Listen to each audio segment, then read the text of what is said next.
All right, we're recording. It's been a while. It's been a while since Been I could it's been a bit. hold my head up What high. other artists from rock bands do you like that turned country? Do you like Darius Rucker? Wait, what? What's his name? The guy from Stained. He's like a country singer now. Is he? I think so. Damn it! I didn't mean to send that to you. Or he was a country singer. Is it your dick? No. Oh God. Oh God. Ladies and gentlemen, welcome to a podcast all about wrestling. In this corner, an author and a black belt, Kibbles. Kibbles? What kind of name is that? Pookie the Wolf is the best. I forgot my cockies. And in this corner, Pookie the Wolf. Pookie the Wolf is one of the best. Welcome to the Kibbles and Pookies Squared Circle. So we haven't been together since Double or Nothing. So do you want to start with that? Yeah, let's start off. I mean, if you want to do breaking news. Breaking news. I know it seems like I'm Breaking news. a broken record. I'm trying to do the voice. Breaking news. I know it sounds like a broken record, and I'm sure you heard this before, but our brother Nero is arrested again for a DUI. Or he gets arrested for a DUI. Yeah. So here's the thing, right? I was trying to figure out. I'm wondering if what'll come out is that he got he was pulled over for DUI, but it was like weed. He was high. Mm-hmm. So, like, it's legal in certain states, but not legal in other states. I could see him being off the drugs he had an issue with and being just doing drugs that he could, that he should do. Yeah, that's what I mean. Like, I could see it being weed and not like he was drunk as shit or like on like crazy high on drugs or something. Yeah, no, I don't think it's like his usual what we're used to. But I was just a little disappointed. I'm like, come on. Yeah, it's also very weird. So that's the first thing, right? If it's weed, then like I feel like it's not really a big deal. Mm-hmm. The other two things are a big deal because if he was driving and like his license is revoked, like he obviously knows that he shouldn't be doing that in the first place. So that's a totally him thing. Yeah, I mean, in general, you should never drink while driving. Correct. I do really hope though that it was just like it's just weed. CM Punk, Darby Allin, they never have that issue. They don't. It's so weird. So and here's the thing, right? It's really weird that Jeff Hardy. It's really weird that this happens with Jeff Hardy after we just had that whole debacle with the WWE where they were like, go to rehab or you're fired. Yeah. And he was like, fuck you. And then we found out like he actually wasn't high. Yeah. Like the toxicology report came back negative that he, was not high or on drugs. So it's weird that he then immediately gets arrested for DUI pretty soon after that. Which is why I think it's probably weed or something. Huh. Like RVD got arrested and got a DUI, but and it was just weed. If they were like, "Oh, it's weed," I'm like, "Yeah, RVD, that makes sense. Just let him go." That's yeah. Eventually, you get caught. It's. I mean, yeah. I got confused at first because it. Should you drive under the influence of weed? No, but like, is it? Would it be okay if Jeff Hardy was like high on weed? Yeah. I think it'd be a completely different story if it turns out that he was like drunk or high on like some other drugs. Yeah, I don't. Oh, here we go. Shit's crazy. I don't know exactly the details of it, but it's still kind of upsetting. Yeah, so much has gone, and I said and this Two today. Dimes got released. That's Who? also breaking news. Two Dimes? Yeah, from NXT. I think his name was Two Dimes. I don't know. Kibbles, I don't know NXT. I'm sorry. Okay, so The only thing we can get to that. I wanted to talk about the fact that so much has go ahead. I was going to say that the only thing that I know about NXT is what I hear on the weekly roundup from Wrestling Observer because I don't watch. I do Wrestling Observer. I do What Culture Wrestling. I like those Brits. They're funny. So MJF has been a big thing. Oh right, we didn't talk about that either. But I was gonna say the fact of this week, I want to say like I've gone soft And if you want to make that sexual, you can. I've just gone soft on wrestling because I don't know, dude. The CM Punk injury has kind of took me out of it, which makes sense because CM Punk brought me back in. Can I cut you off Bring back for the just Jeff Hardy a second? stuff? Yes. Yeah, go ahead. So I pulled up cage side seats because I was trying to look for Two Dimes, but there's an update. Okay. Jeff Hardy was seen swerving, running off the roadway on Monday. The officer made a traffic stop. He seemed to be in a stupor and confused, unsteady, and smelled of alcohol. Through conversation, learned Jeff had been drinking. Could not complete any portion of sobriety exercises, or without risk of falling. He administered a breath test, and the first sample read a .294. A second sample read was .291. The legal limit in Florida is .08. So he's way above that legal limit. So it was alcohol. Sorry, I didn't mean to cut you off, but I went to pull up the Two Dimes because I was going to make a joke about it. I was going to make a joke about that, and then it literally said DUI update, so I clicked it. I don't think I've even heard of Two Dimes. The one thing I heard about was Apollo Creed coming back. You know, it's so weird. Mm-hmm. It's almost like when I watch NXT, people change. Like Apollo Crews's accent just disappeared. It was weird. Yeah. That was so strange. I was like, he pulled a Kofi. Wait a minute. Well, now, did Kofi ever have the accent? The African accent? Well, no, he would have had a Jamaican, right? Or the Jamaican accent, rather. I said African. The Jamaican accent. No, because Apollo Crew had an African accent, right? It was I don't think he had it in NXT, and then he had it I don't think he had it at the beginning of the main roster. Well, yeah, because WWE has to make a goddamn caricature of whatever skin color he is. Yeah. He pulled a Kofi. He dropped the accent. Yeah. It's just so... I'm so sorry. I really didn't mean to cut you off, but it said good. Updated, and I was good. like, I got to click this. You're fine. So CM Punk. Yeah, CM Punk kind of just made me... which makes sense because the reason I came back to wrestling was because of CM Punk, and now that he's kind of out of the picture, I'm kind of like, I don't really feel that excited. I mean, it'll pass. It's whatever. There's people who I'm excited for. But I don't know. It's just very weird. It's almost like I'm like, I don't know what to look forward to anymore. Interesting. I have many things to look forward to. Do you like the Jon Moxley thing? You mean him being in the championship match? Yeah, like him. So here's the thing, right? I think it makes sense. So here's also the thing. I didn't agree with the way that AEW went about it. Like they were like, oh, we're gonna have this battle royal, and the winner will fight Jon Moxley because Jon Moxley is the number 1 ranked singles competitor. And I was like, okay. And then in my head, I started going like, but you have the top 5 rankings, so like, why is it that there's a battle royal to determine Moxley's competitor when in reality, what you should just do is whoever's number 1 and number 2 should fight for the championship. Now, obviously, we found out that, or at least in my opinion, it was a little confusing. Right. So in my opinion, the reason why they didn't do that is because later in the night, Wardlow comes out and he says about how, Punk's the champion. He wants to beat Punk and not somebody else. When it comes across the screen, Wardlow's number 2. Mm-hmm. So I went, okay, they didn't want to do Wardlow versus Jon Moxley. Yeah. Now it all makes sense. That's why they didn't do number 1 and number 2. Now it's also weird because Punk was in this match with Tanahashi, and now Moxley's taking his spot, which makes sense, but it's for the interim world championship. So like, unless they're gonna crazy swerve us, in my head, there's no way that Moxley doesn't win this match. Yeah, exactly. Although also going into it, there was no way Punk was gonna lose the match. This is the thing. Okay, so the upsetting part of it is that it was predictable.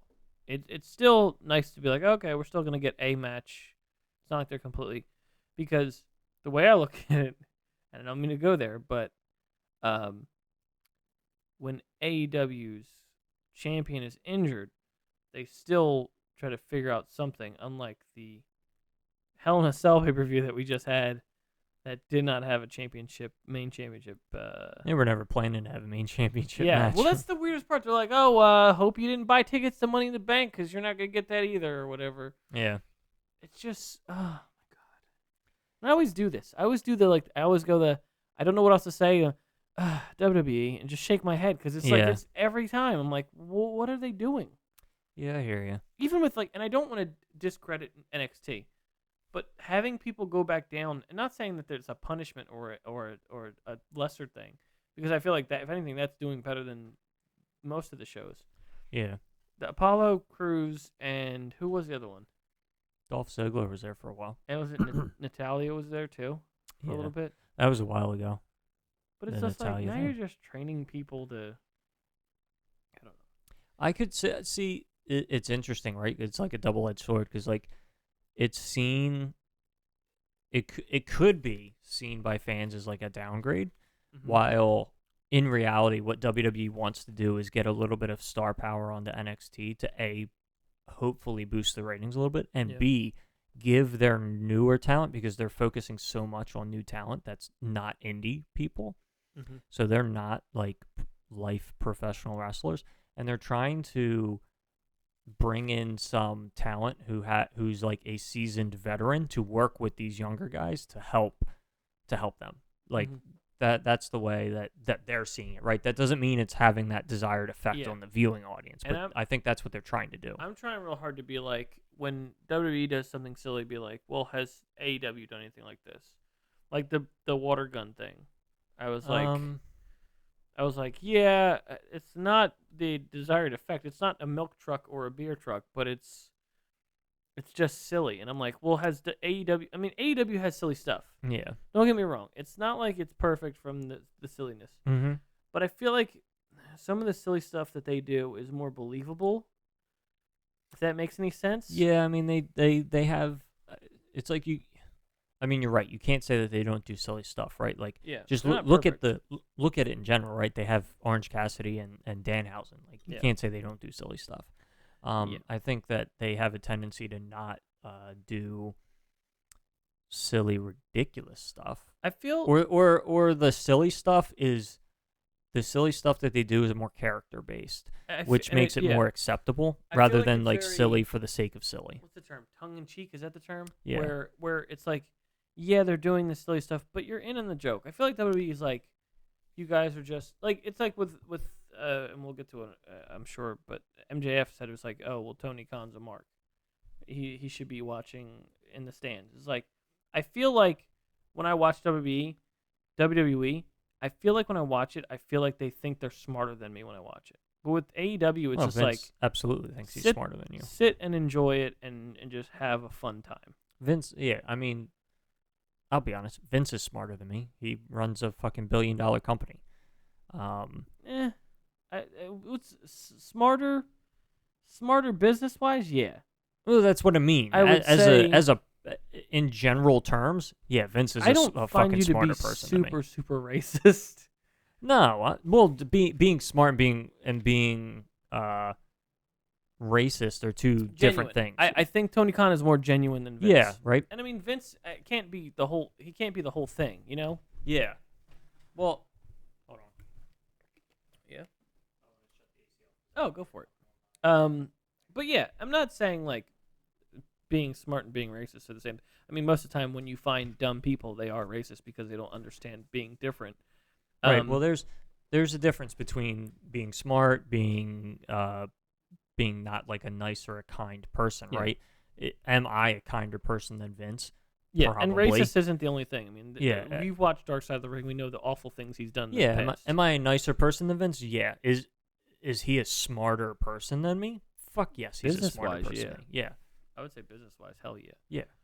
And you know, he has his whole thing set up. And he definitely, I mean, you've heard so many times. At this point, I would find it incredibly hard to believe that he doesn't have a complex where he legitimately believes that he is, he is smarter than you, and he believes that he can tell you what to like or dislike. Yeah, I feel like he has such and not a character. I think legitimately he has some kind of,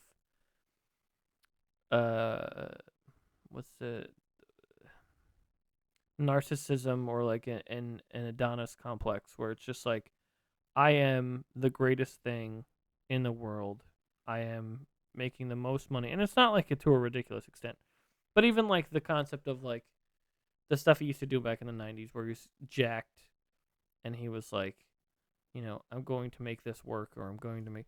And I think for the time it works. Well, so our...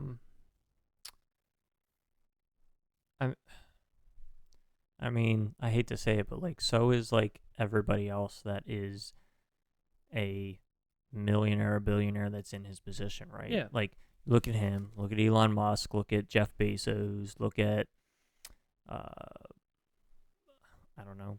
I mean, this might be a little bit of a far off, but like Donald Trump. Like, look at anybody that's like rich, millionaire, billionaire, that like runs a huge billion-dollar company, and there are tendencies that they all will traits that they will all have. But getting to the point that I was trying to focus on was the fact that it's we went way off the rails here. I like the genuineness, the genuine aspect of Tony Khan. Like even when he talks, like you can tell he's doing the whole business thing when like someone will be like, "Oh, well, what about this?" He goes, listen, I can't comment on that, but I can comment on the fact that this tonight's gonna be a great show, and dude, I watch so many things. I could probably like do a whole imitation of the way he does. Yeah. Press releases or interviews or I'm really excited for that, and I think that's gonna be a really good show, and he'll just keep going on and just sip coffee and I think it's gonna be really good, and I don't know exactly if you guys saw or not, but where our numbers are, and he'll like go into like this. Yeah, I am worried about AEW's booking. Yeah, because I feel like a lot of times the booking is kind of all over the place. How did you feel about? I feel like it's because he is a nice person, and like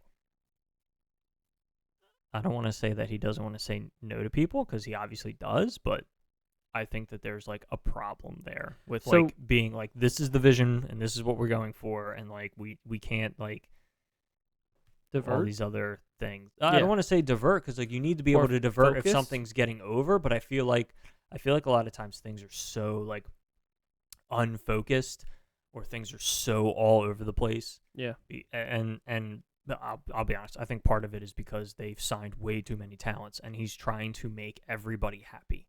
Mm-hmm. And I'm like, we need to pick like a core set of people that we're going to focus on for like the next 3 or 4 months. And then you can weave some of those people out and some other people in, but like you're trying to like appease everybody. And I think like the booking suffers because of that. Yeah. There's so many times, I tell you all the time, I'm like, dude, I watch Dynamite. It's an awesome show. I have a great time watching it every week, but like by the time the main event comes on, the main event is always rushed. It's on and off. It always seems like it's on and off as far as the show setup. It was like some days will be like, some days, I mean, we've had episodes where we're like, oh, this episode was this week was really good. The pacing, everything was. But then there'll be episodes where like they're all over the place. And there's so much shit going on. Yeah. So and then the main event comes out with like 5 minutes left, and they like and they go a million miles an hour. Can I ask about Double or Nothing, because very good, but very long.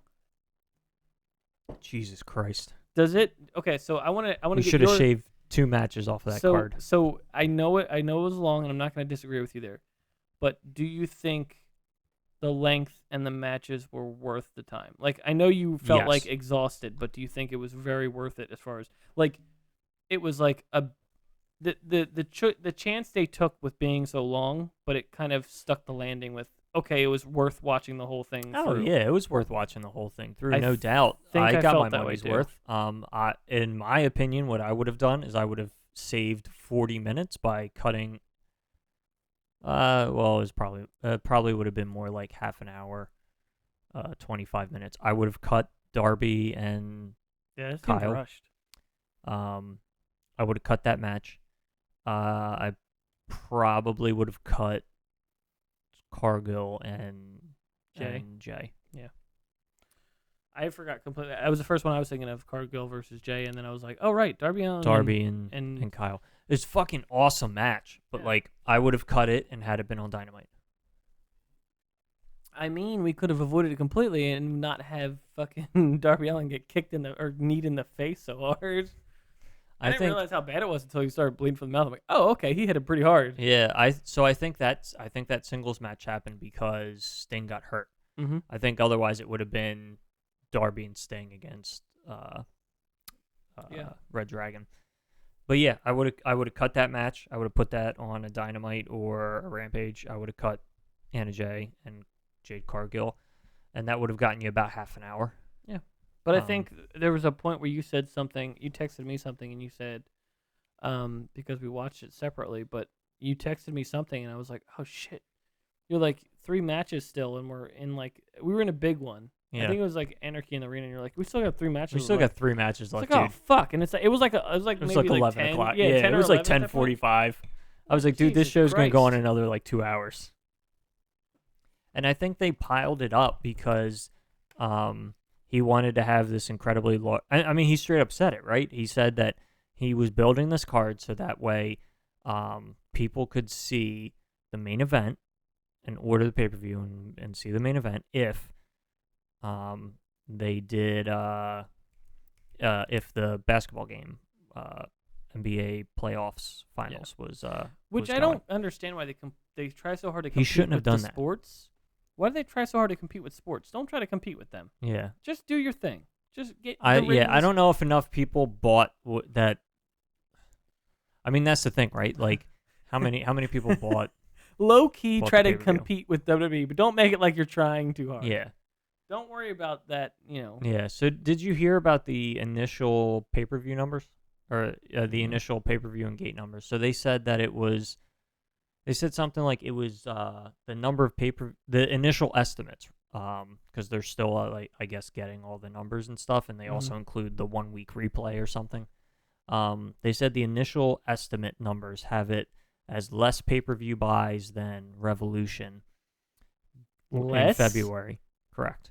Less pay-per-view buys than Revolution, but more pay-per-view buys than Double or Nothing last year. So, and I forget, they gave like percentages. Like they were like it was 10% less than Revolution, but it was up 20% from last year. I don't know. So it's still like up, right? And I would and in all honesty, right? I think Revolution was a stronger pay-per-view in terms of offering. It was also on a Saturday night, not a Sunday night. It also wasn't on a holiday weekend. It also wasn't on the same night as a major semifinal Game 7 basketball game. Because I was trying to celebrate. I was celebrating Memorial Day with my family, and I was like coming in and out and watching it like here and there. Correct. Because they're like, "Oh, you're gonna spend this much money to watch it?" I'm like, they're like, "I would watch it all right now while we're here because you." And I'm like, oh, "I can watch it.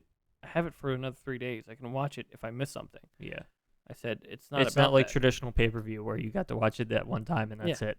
And it's not like it'd be different from me going over to you and watching it and being like, well, my family's not even here. Like, you know what I mean? Like, I didn't want to leave my family, be like, oh, I'm going to just, right. I'm going to go fuck off to Kibbles' house. Right. And it's also different, right? Like, it's $60, but I'm only paying it 4 times a year. It's not like WWE when I was paying it every month. I don't know. Maybe the February number is always going to be better because it's not a holiday weekend. Yeah. Or maybe this was a trial run for Sunday, and they find that if they do it Saturday next year, it's a better pay-per-view number because of the holiday weekend. I would like to watch it on a Saturday instead of a Sunday. Well, so that was the other thing, right? The February pay-per-view was Saturday. Yeah, that was why. Because Revolution, I remember watching and staying up late, watching someone else react to it. And I didn't understand why. I was like, they couldn't. I was like, did I have off the Monday? I was like, there's no way. No. And I was like, it was Saturday. That's why. What I've found is, because they did if they do the same thing this year as they did last year, then they do February and November on Saturday, and then which is Revolution and Full Gear, and then Double or Nothing and All Out, since they're on holiday weekends, they do them on Sundays. So, not to pivot. but I've had it up for a while. Road Rager is this week. This week? I didn't even check that. Yeah, it's this week because then then I think it's 2 weeks after is Blood and Guts. Yes, it is this week, and we have Miro versus Ethan Page, which I'm sure we'll talk about that All Atlantic title. I need to. We have to talk about that title. The hair versus hair match with Chris Jericho and Ortiz. That'll be fun. And then Wardlow versus 20 plaintiffs. But also the triple threat tag team match. Which may or may not be happening. Oh, shit, that's right. Oh, fuck. Maybe the Hardys won't be in it. Oh, goddamn. I just realized that now. Yeah. Oh, shit. I think the Wardlow match will be fun because it's just gonna be him fucking destroying people. Mm-hmm. I don't want it to be a mess though. Like I feel like I whenever hope they it's do not that, going to be a mess. I hope not. Give them one at a time. Well, I think he said a gauntlet. Yeah, no, it's elimination like 20. I don't know if they're gonna do that. No, I think it's a gauntlet, like one person at a time. Yeah, that's what I'm saying. But as soon as he pins one, then that guy's out, and then. Yeah. But I'm saying like, don't make it like. No, I want to see him fucking powerbomb a dude, pin him. The next guy comes out, powerbomb him, pin him. Like I just want him to fucking annihilate when these guys. When he fights the guys, I don't want him to be like just like punching them like he was before. I mean, granted, there won't be a bunch of them coming at him. Yeah, no, it'll be one at a time. The fact that every time it does it, I just feel like he's just like. The security guards or wrestlers in training are like, who's next? Who goes up next to get beat by him? I got you. Even if they do a thing where like they just end up all trying to get on him and whatever. Yeah. Personally, I think Chris Jericho's getting his head shaved. I hope so. And it's not even like a thing I don't like Chris Jericho. I think that would be a cool thing because what he could do is just if he did like a thing where he had his head shaved and then grew a beard, wizard. Bam. Okay, so here was... I can't take credit for this. I heard it on some podcast. I forget what podcast I was listening to. Okay. And he said, what if he got his head shaved? He comes out next week with a full head of hair because he wears a wig. And he says he was able to grow his hair back immediately because he's a wizard, right? So now he comes out... To get this ready, it gets better. He'll come out every single week with a completely different wig on. Because he's a wizard, so he can change his hair at will.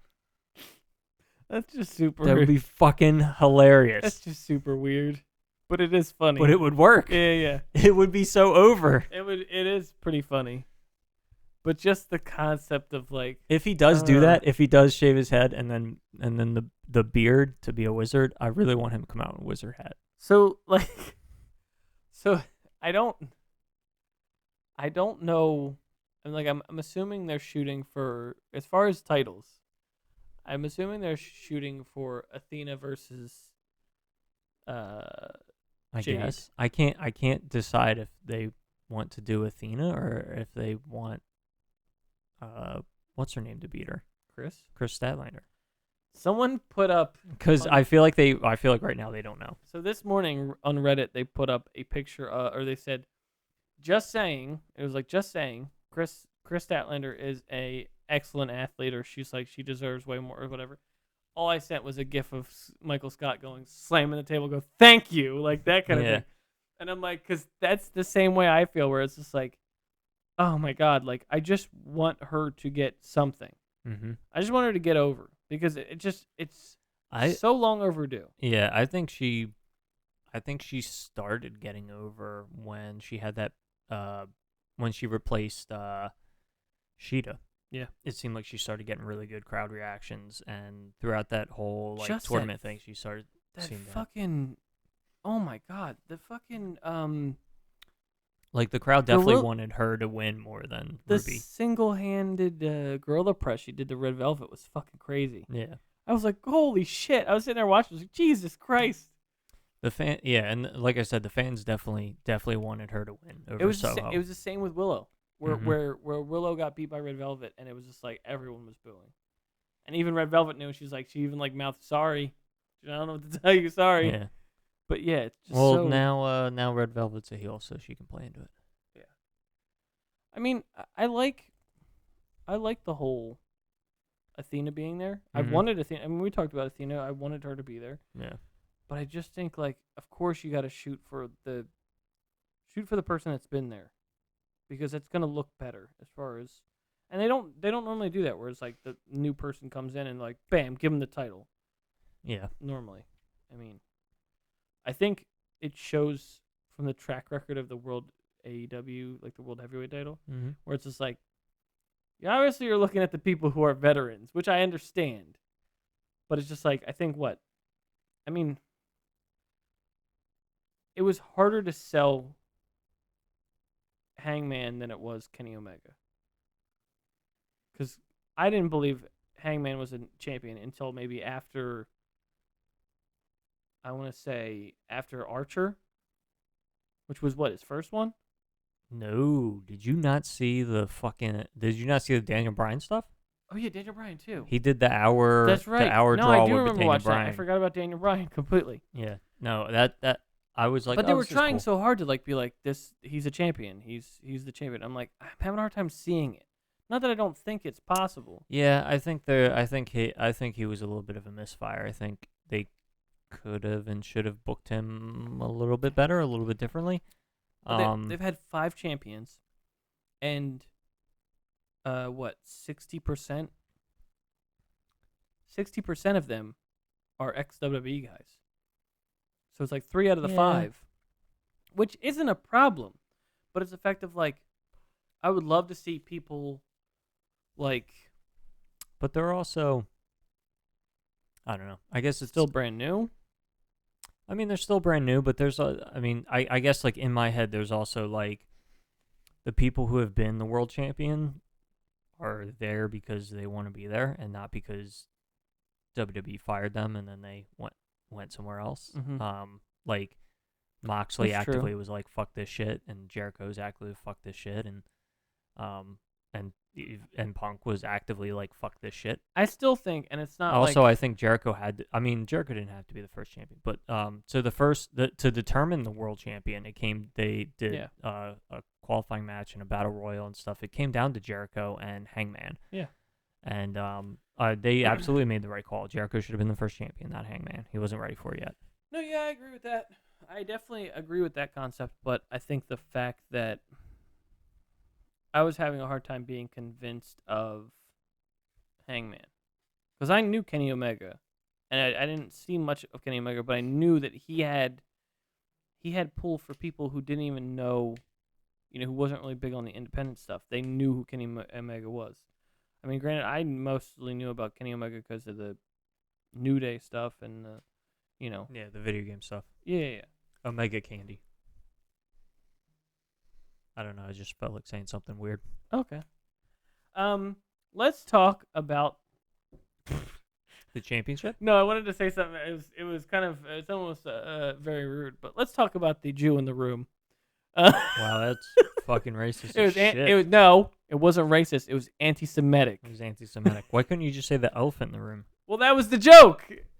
Sorry, I said that too loud. That was the joke. Okay. No one's talking about MJF. That was the joke, where it was like the elephant in the room. Oh, gotcha. But that was the obvious joke, where it was just like, it wasn't obvious. I think that was I think it was a shoot that turned into a work. Yeah. I think it was a shoot that he really didn't show up, and there was really shit going down. And then once they came to an agreement, they decided to turn the whole thing into a work. Do you think he's taking time off? I mean, it seems like it. I also don't understand where this storyline goes. He's going to get married, especially because he. So like, here's the thing, right? Before you start, Jim Cornette, I love it because he almost seems like he thinks this is straight up. MJF is just trying to leave. Like, he's like, oh, of course he's trying to leave. This company is fucking awful. And I'm like, this has to be a work, because there's no way that this is set up the way it was. And like, he almost sounds like he legitimately thinks, like, he's not sure of it, of course. But Jim Cornette's just like, oh, of course he'd leave. It's a fucking awful company. And I'm like, I don't think that's true. But I haven't listened to Jim Cornette's comments on work, it. So here's the thing, right? They had something, I almost want to say amazing happening, right? Mm-hmm. So he was a mega heel with mega heel heat. He put a lot of people over. And then this thing happened with this thing happened on with the signing, and then Wardlow beating him, and he had even more heat, like fucking crazy heat.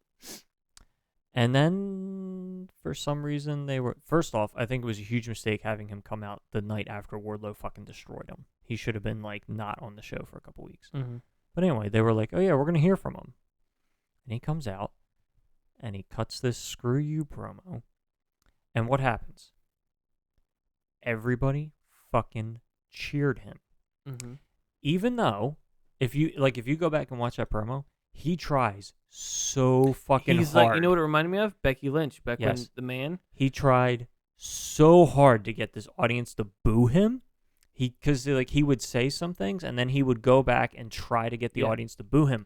But by then, they were already riding the coaster with him. He did the exact same thing Lynch did, where she's like, oh yeah, you guys say you love me, but where were you at the? He said that exact line, and it made me think right away. I'm like, oh, this is just like when the man whole setup, where like whole setup, the whole man thing, where she said it and was like, people were trying real hard. She's like, I don't know what else to do. Like, she was trying real hard to push that. Yep. I don't know what. I think they have to be real.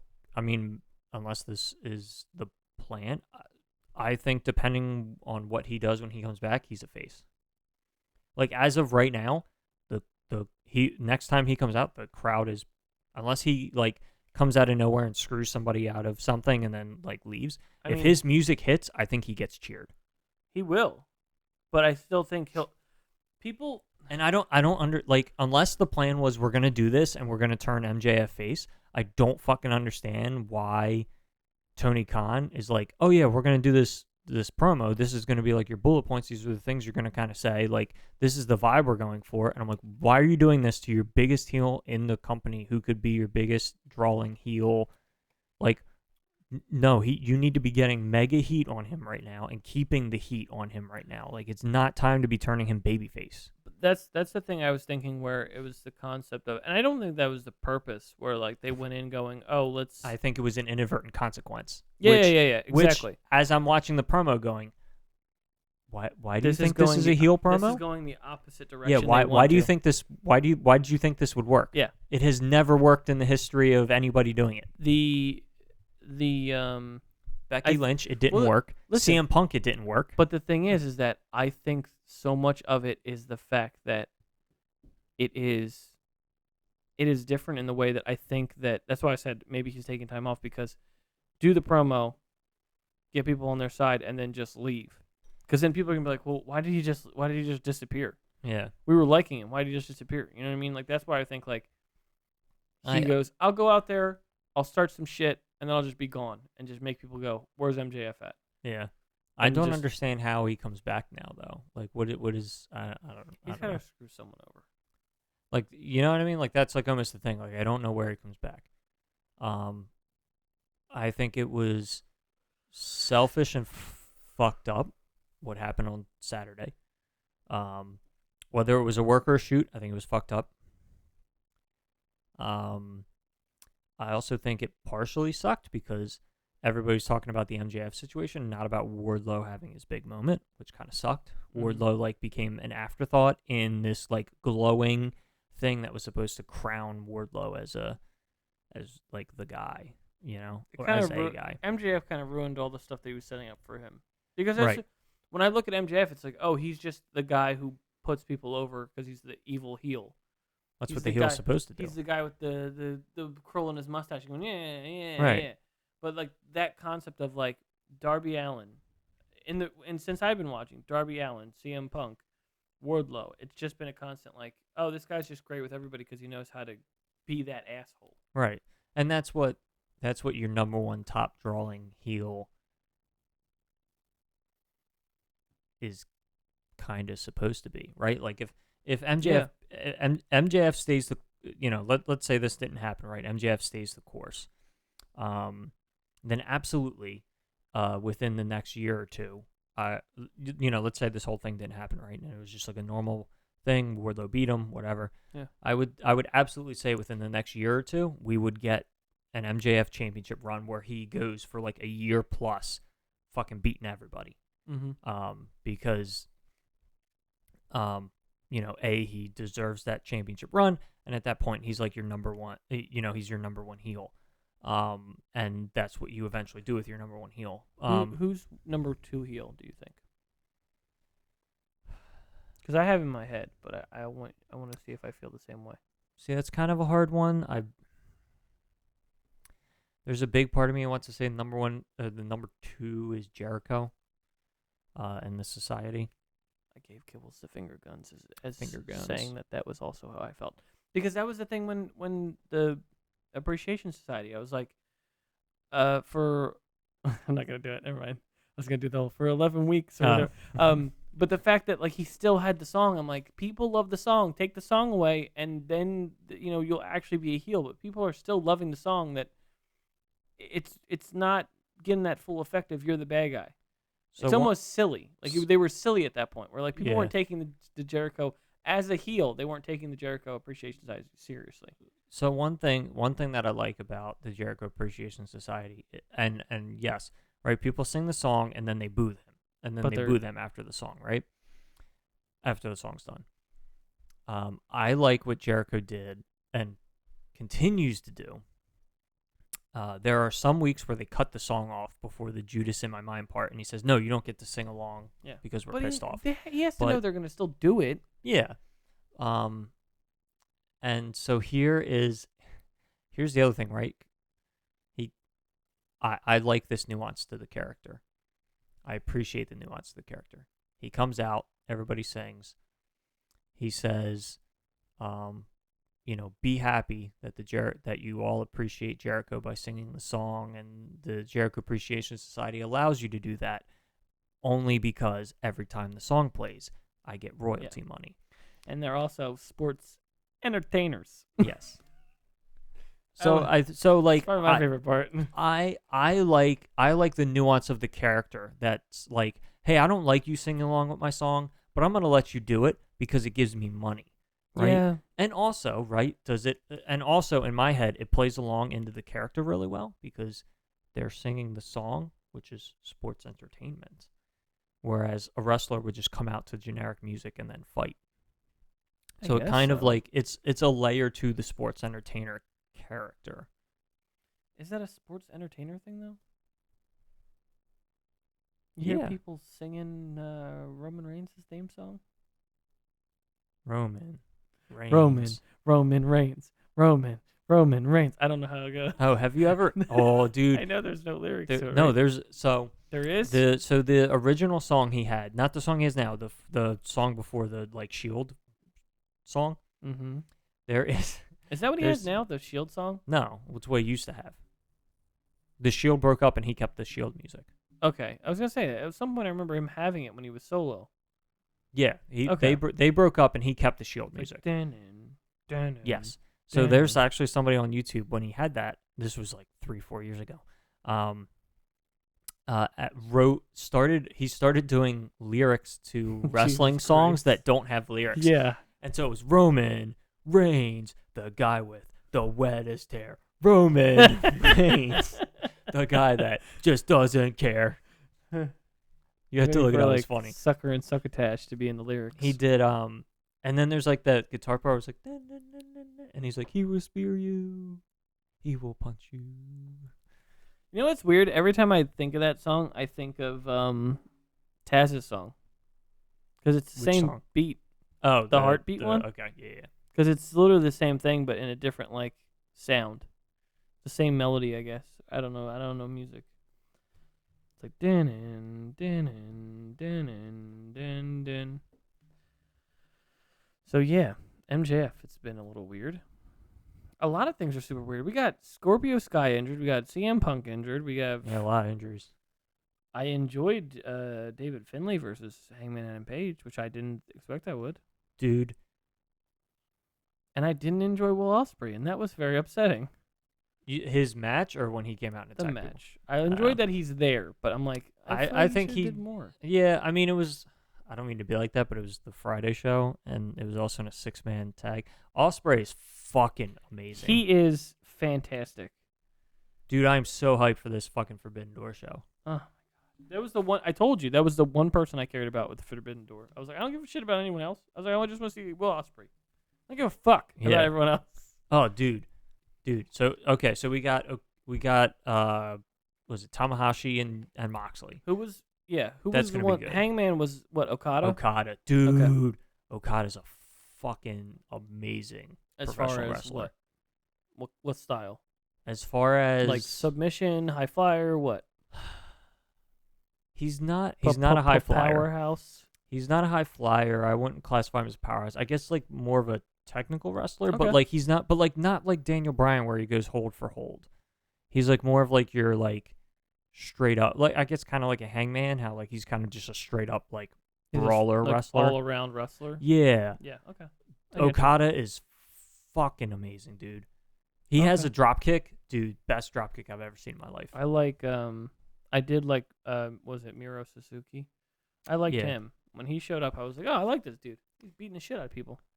So the other thing that apparently during the scrum after the G1 or Climax, whatever or Dominion, whatever the pay-per-view was, apparently Zack Sabre Jr. called out Daniel Bryan for Forbidden Door. And I'm like, dude, I would buy the pay-per-view just for that match. Yeah. So Zack Sabre Jr. is very similar to Daniel Bryan in the like very technical sense. Okay. If they do that match, it is going to be a very like hold for hold technical wrestling match. It's going to be fucking awesome to watch. And what they're not going to do anything for the women's, are they? I think they will. Oh well, no, they. I don't think there are any women in New Japan, so I don't know. They'd have to team up with another Japanese organization to do anything with the women, so probably not. Like DDT Or Stardom. They can bring in Maki Ito again. It could. I know people love Maki Ito. I know I do. They could do Stardom. Stardom has Is that a different Japan company? Yeah, Kairi Sane. It's where Asuka and Io Shirai came from, and Toni Storm. Toni Storm. I don't think I know her. I'm kidding. You do. Does she still have? Should she still have OnlyFans? Yes. But She doesn't do nudes. Oh, I wasn't asking that. I just want to know if she was still doing. I thought Yes, she like she still when does she it, got OnlyFans. when she got picked up for AEW, she was like, "Oh, I'm not gonna do this anymore." Nah, she still does it. That's cool. Good for her. Body positivity and all that. Yeah. She uses it. So she was recently on a couple different podcasts, and she was talking about how she uses it for like body image, and she uses it because she likes it. She also doesn't post a lot to Instagram and stuff, so she uses it more to interact with fans and stuff, which I think a lot of people like. So like, OnlyFans has the connotation of dirty, being pornography, lewd, because it's like what the majority of people use it for. But like in reality, it's really just a paid subscription way of supporting and being with sluts or interacting with your sluts, interacting with. You're supposed to be the opposite guy, just to tell me no. No. Interacting with a celebrity. It's like that thing where like someone says something and you agree with it. Oh, wait, hold on, wait a minute. No, that's not what I meant. It's Patreon, but a more I know direct version of Patreon. Like Patreon is like, oh, I support you, and like I might get some free stuff or some like early updates. Where like OnlyFans is like you get exclusive things. Your updates would probably be titties. Yes. And I know it has that kind of. And like Patreon, you can't directly message with the person, whereas like OnlyFans, like I can directly message. I mean, they don't have to answer, but I can like directly message with the person I'm subscribing to. Interesting. Like how you can Instagram DM someone. It's the same concept. Yeah, I get you. Speaking of Instagram, I have a story. A week ago, I really got I want to say enthralled, but that's not the word. That seems dirty. I got very smitten with Chris Statlander, and I was like, oh, cool. She's got her Instagram, and because I was watching the video of her working out, and I believe the one was Fat Bottom Girls. Mm-hmm. And she was doing a whole bunch of shit. But my coworker was like, is that Fat Bottom Girls? I was like, yeah, it's Chris Statlander. He's like, oh, I think I follow her too. Now, granted, he started watching wrestling because of Danhausen and Orange Cassidy, not really anybody else. Yep. But he's also a big he's also a big weights kind of guy. So I followed her, and then immediately, maybe like fast for Instagram. 2 hours later, she was following me back. And then I went on there and realized it said, she's followed you back. Do you want to follow her? And I'm like, wait a minute. I'm already following her. The fake account. Yeah. And I found out it's because they added another letter at the end. I'm like, well, but I felt like I hate people that do that. I felt like it was my duty to, and that was the crazy part too. Her pictures, like with her stuff, she puts a caption in and says something. Yeah. With this fake account, they were just putting the pictures up and going, It's me. I felt like it was my duty to be like, I feel like I want to DM the real Chris Statlander and go, hey, you should really tell people about this fake account so people don't think this is you. Because it did have followers. He did. I said he did as if it was he did. Probably he. I did it as if like this person has followers and you should tell them, hey, don't follow them because that's a bad idea. But yeah, sometimes it depends on the number of followers that 8. Yeah, so here's what would happen, right? You probably would message her, and she would either not see your message because she gets hundreds of DMs, or she would look at it and say, "Oh, there's only 8 followers. It's not worth my time or effort to report." And you could always report it, I think. Yeah. So you could always do the legwork. That's upsetting. Now, it'd be different, right? If that thing had like hundreds or thousands of followers, then it makes sense for her to put out and say like, hey, whatever. But like if it has 8 followers, it's not really worth her time to say, hey, don't follow this account. Yeah, exactly. I want to talk about something now that we mention it. Mm-hmm. Hell in a Cell. How'd you feel about that? Didn't watch it. Did you see the results? Yes. So the biggest problem I had... Here's the thing, right? I legitimately meant to watch it and just never got around to it. Mm-hmm. I plan on. I don't know if I'll get around to it. I really want to see. I really want to see the Triple Threat women's match, and I want to see the Cody Seth match. Yeah, and then the rest of the card, whatever. What's weird is that, and the way Simon Miller explains it from What Culture, he says a lot of the times, like when he does his, you ever see the ups and downs? Yeah. When he does that, he's always like, and there they go again doing the roll up of doom, or like it's either a roll up, like there's never finishers anymore. It's just roll ups and disqualifications. And I'm like, yeah, you can kind of see it there. But the thing with, like, I'm gonna get in a rant, but so my biggest problem was our former TNT champion. People kept saying he was so brave for going into the Hell in a Cell with the torn pec muscle. And I'm like, but he decided to go into the match like that. Like, I get the dedication, but like everyone, like, I remember seeing like everyone was saying it like that. They're like, oh, mad respect for Cody Rhodes. I'm like, but again, he chose to go into this match with a torn pec. I understand that, like, oh, he must be hurting, and he has a bruised or torn pec. But again, mad respect for what? That he decided to go, I'm really injured, but I'm going to go ahead and do this anyway. Yeah. You don't. It could be because I'm just spiteful. No, that's so that's what they're saying, right? They're saying like mad respect for someone who's legitimately hurt and is still deciding to go out and perform.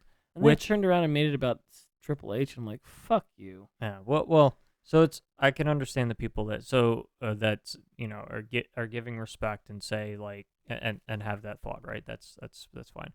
I've also seen the other school of thought where they say, hey, he like who medically cleared him to go out there with a torn pec and perform, and they said not for the fact of like Cody potentially getting like more hurt because like that's like really his choice. But they were saying, how could they? But there were some people who brought this, and I see this side of the coin as well, right? I do give him mad respect for going out and performing with the torn pec, especially in a Hell in a Cell match, because like Boa could have very easily said, "Hey, I've got a torn pec, I'm not doing this match," but he didn't, and like that takes guts. Like I don't know that like if I tore my pec, I'd be fucking doing anything, let alone wrestling a professional wrestling match. And I guess when you go and you think, oh well, my pec is torn, I got to finish this match, and then I'm probably out for a couple months, right? Which I get that, but I just hated the fact that and that was for everyone just kept saying, man, it wasn't anything different. It was like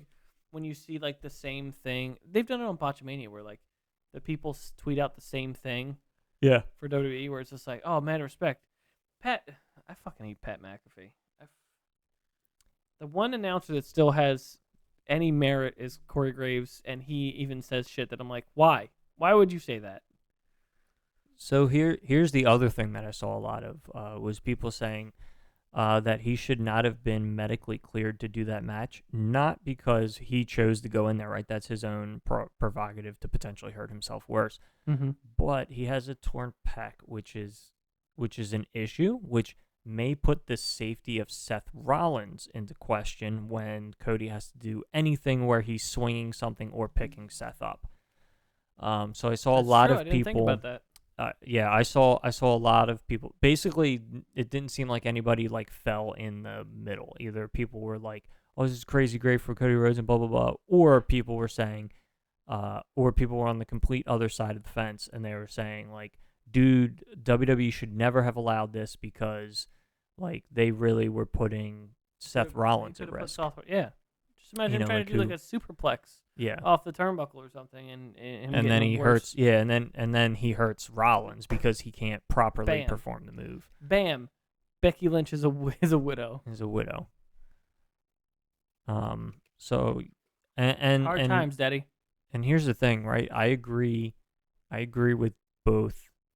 I agree with both parties. Well, yeah, I mean, I do give Cody mad respect because that is one hell of a thing to put your body through. I also say that it would probably make a lot of sense for WWE to take the decision out of his hands and say, no, you can't do this match, man, because like because of the risk of because of the risk of harm to yourself, but also the risk of harm to. I didn't even think about Seth Rollins and the fact that if it was a normal match, I'd be like, okay, but like. There was tables involved, a sledgehammer. I'm like, dude, that's a bit ridiculous to be like, you're injured and you're gonna go into a more injuring type of match. You can make it so much more worse now because of that. Yeah, right, and that's like the thing, right? The difference, and that's also the difference between he's choosing to do it himself, and it's like, okay, I can't stop you from. I mean, you can legally in some cases, but there's a difference when you're putting somebody else's life potentially at risk. Yeah. That's a whole different conversation. That's crazy. So I think let's cover one more thing. Okay. What you got? The fuck is this new championship? Okay, yeah. The fuck is this new championship? Ethan Page and first Miro off, I was super fucking like. This week. I got real hype. I was like, oh shit, they about to announce the trios championships, and then they didn't. Also, this championship doesn't make any fucking sense. Why? Why doesn't? First off, the belt looks cool. Mm-hmm. I'll come out and say it. The belt looks cool. It looks very intercontinental-y. Yeah. So the belt looks cool. I heard it's modeled after an old. An old championship from something. Forget what. I heard they had this in the pipeline for a while. Interesting. They've been trying to set it up for a while, and an article came up and said this is how long they've been waiting to release this title. I'm like, really? This one, like, I would understand if trios was like, oh yeah, and then they're just like, here's a. I mean, Tony Khan says, I got him. He's like, there's so many belts made already. Yeah. That some we might not even use, some we might. He's like, I don't know yet. And then they're like, here's like whatever. So like, here's the thing, right? It's a championship. It's got flags on it. Mm-hmm. That's cool. It has like it doesn't have like the Japanese flag and the Chinese flag, I believe.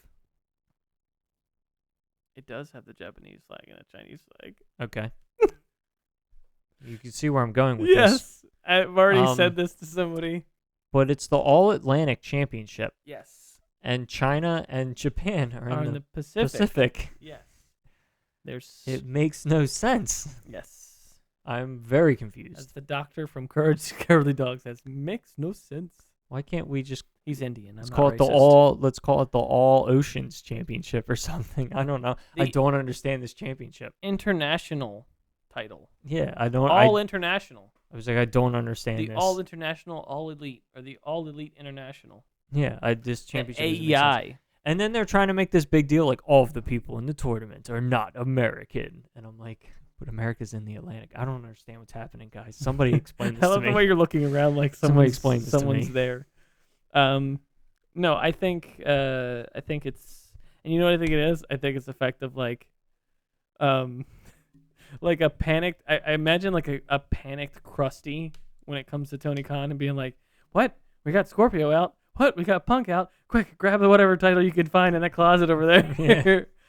Just like freaking out. Like I imagine Krusty the Clown like just panicking. Yeah. But Tony Khan's face, just go like just that like level of distress. Mm-hmm.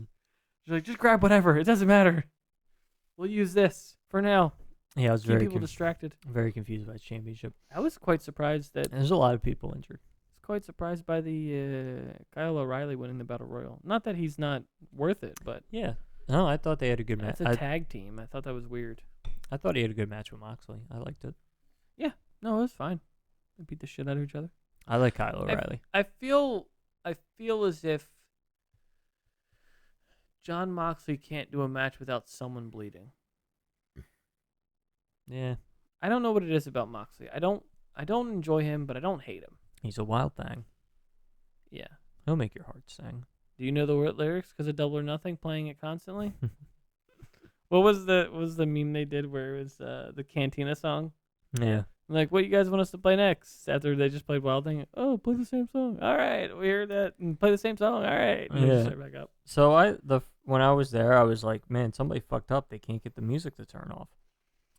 And then in the media scrum, somebody was like, whose idea was it to have the music like play like 2 or 3 times, and then have Jericho be the one who shuts it off? And they were like, yeah. And they were saying they were like modeling it from New Jack from ECW. Yeah. And I was like, oh yeah, it was a plan. And the people were so into the brawl that like they were fucking pissed when the song got turned off. And watching it, I was like, it was an alright match, but maybe it's because it's just so many matches were happening, and at that point, I felt like that's the thing, right? You get too late into the night, there are too many matches that happen, and so like certain things feel less special. A lot of people enjoyed it more than I did, though, and they thought, oh, it was a really good match. I'm like, I just felt like there was so much going on that I felt like if I was there, I would go, oh, this is awesome, but like I felt because I was watching it on TV. Excuse me, and he's dying. They didn't do a bad job. I just felt like I couldn't get into it because I felt like there was so much. Because I knew these guys were going to beat the shit out of each other. Yeah. I didn't expect gasoline and mustard to be involved. So I got really into it. And I feel like what pulled me even more into it is that Sabrina, the mustard.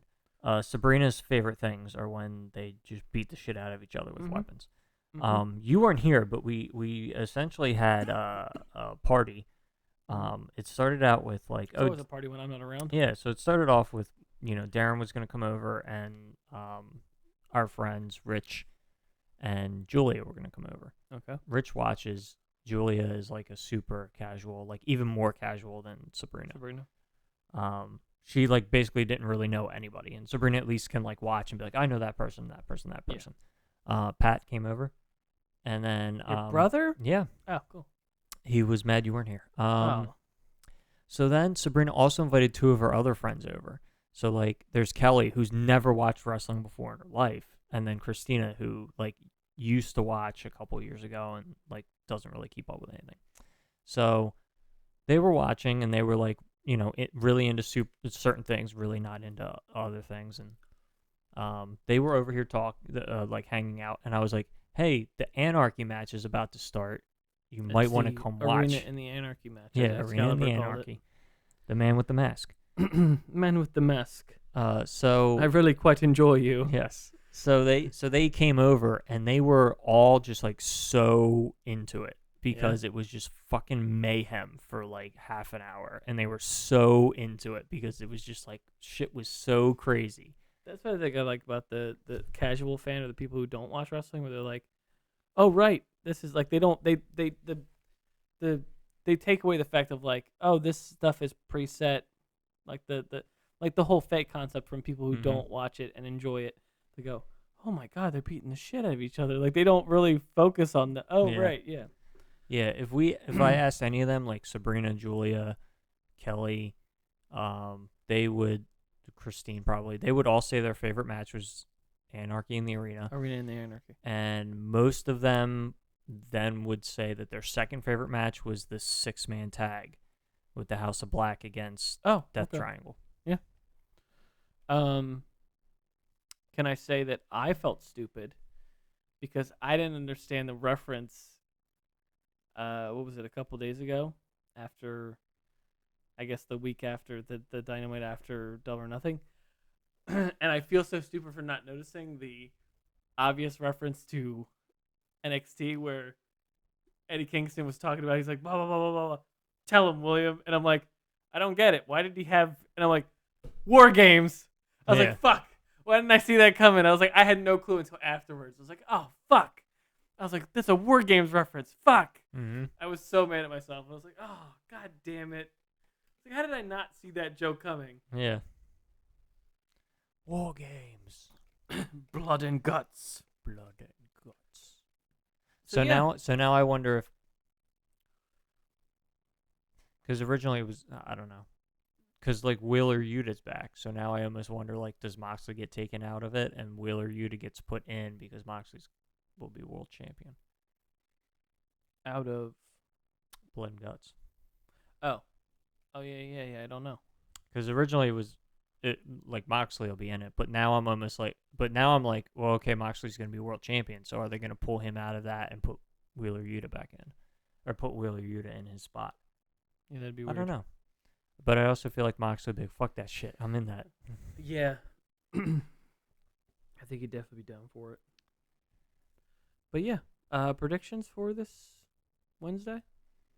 I guess Wednesday? I'll probably put it up Wednesday. So predictions for tonight. I think Jericho gets his head shaved. Mm-hmm. I agree. Wardlow's obviously going to lose. Yeah.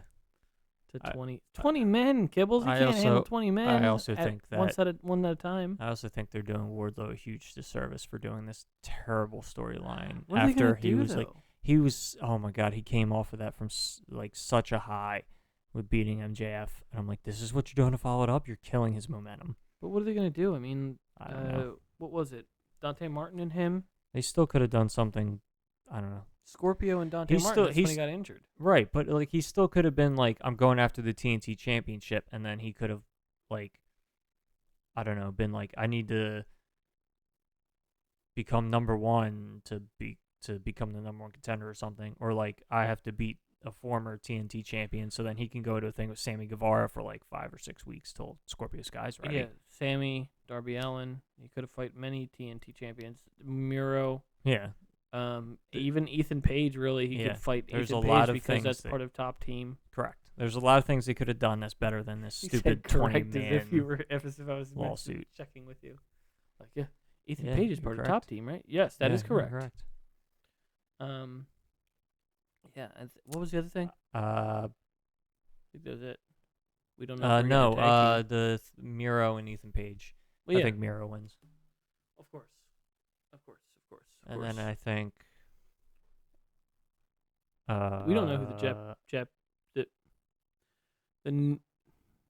the New Japan people are in that tournament. Yes, they announced it.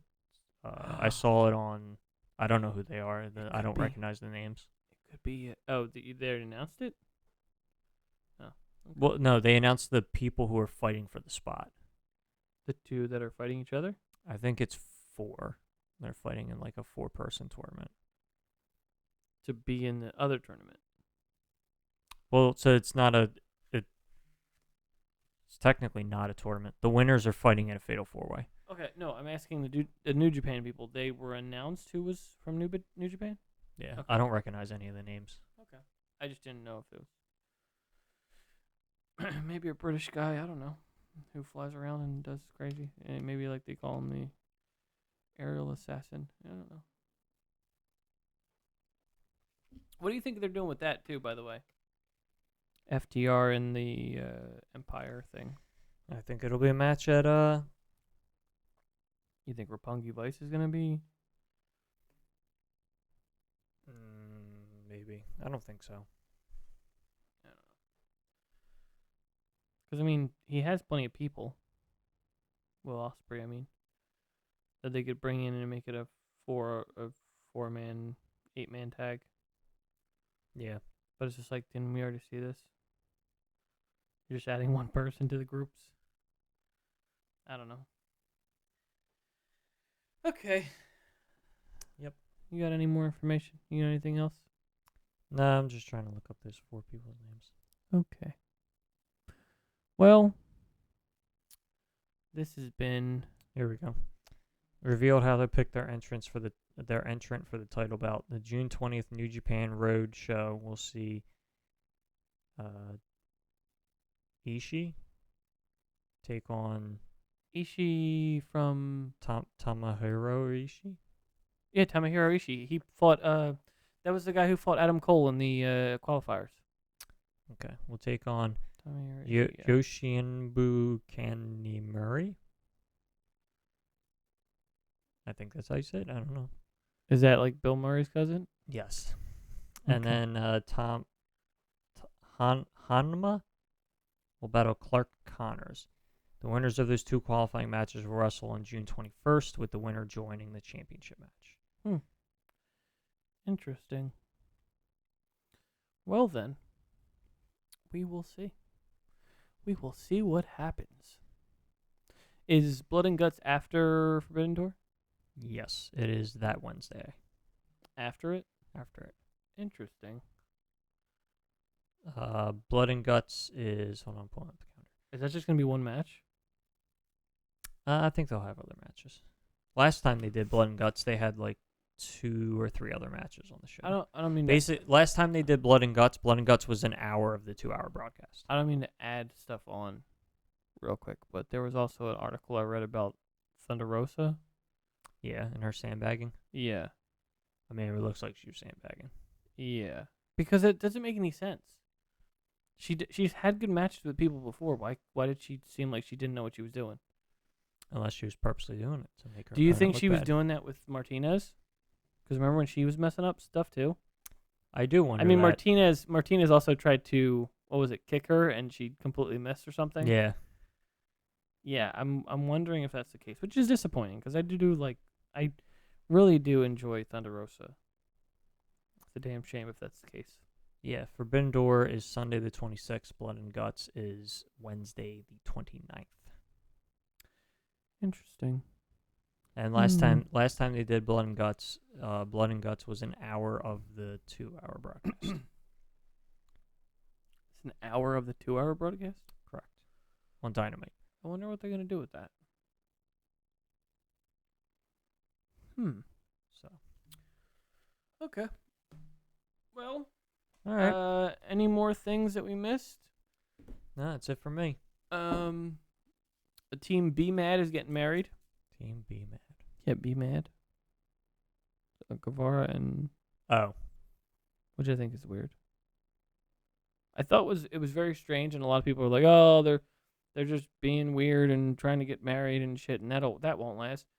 But then, like, even in his vlog, it's just like, he's like, I know people are having issues with what I'm doing, but just know that I'm happy. I'm like, because you're happy doesn't really help the situation, just because, like, you are still young and your intuition of knowing what you need and knowing what you want. I'm not saying they're going to fail, but you can't go, oh, I'm happy. Oh, well, if you're happy, then, it's like someone said, I'm addicted to cocaine, but I'm happy. You're like, oh, well, if you're happy with cocaine, then go ahead and keep doing it. Yeah, I mean, I don't think it's bad either. Yeah, I mean, in terms of what he's doing, I'm like, whatever. It'd be different if he, like you said, right? If he was doing drugs, like I might have an opinion where I'm like, no, even though you're happy, like you should still go get help. But like, okay, he's marrying someone that at this moment he loves, and a lot of people do that, and a lot of people find success, and also a lot of people get divorced. And like my opinion is that I don't care. You know what really upsets me? Is that Ty Conti and Sammy Guevara have been dating and are now getting married, and we have yet to find out what is going on with DMD Bebe. So I'm just gonna name them by their nicknames. How are they not? How are they not married yet? I know, right? What if they're secretly already married, but it's a secret because they didn't want the world to be all like, ooh. Or what if they're secret broken up? Oh, that's true. What about that too? Did they kiss at Double or Nothing? I think they did. Oh, fuck. After they won. Maybe they're good actors. Nah, that's true. They could be good I don't actors. want them to break up. I love them. Think about Lita and Matt Hardy. Oh, no, wait, but they were on the opposite sides when that happened. Oh, no. Oh, no. Okay. Well, that was our 11th episode.